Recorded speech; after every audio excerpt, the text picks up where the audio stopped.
Hey guys, so it's a nice day today, so I thought that I would come out here and try to do something for my poor Swiss chard.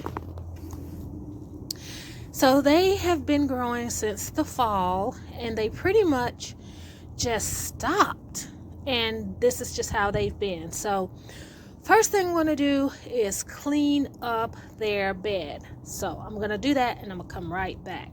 Okay, so I cleaned it up a little bit.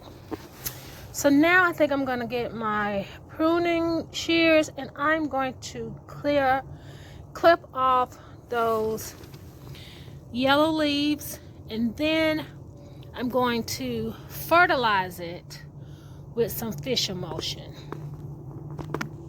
Okay guys, so I got the bed all cleaned up and I did use some fish emulsion, which is very stinky liquid that you mix into water and pour.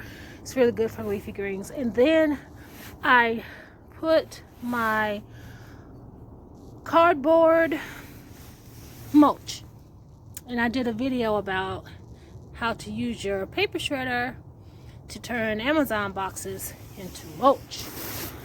So hopefully this will help keep them warm. I'm gonna see what this does. Please ignore my terrible spacing. I need to do better with that. And I don't want to put a cover on them, but if this doesn't really do much of a change, I'm gonna give it a couple of weeks, then I might cover them up just to get some heat in there. These are my Swiss chard. Remember when they were laid sprawled about against the cold, dark soil? Well, I put some mulch on under there.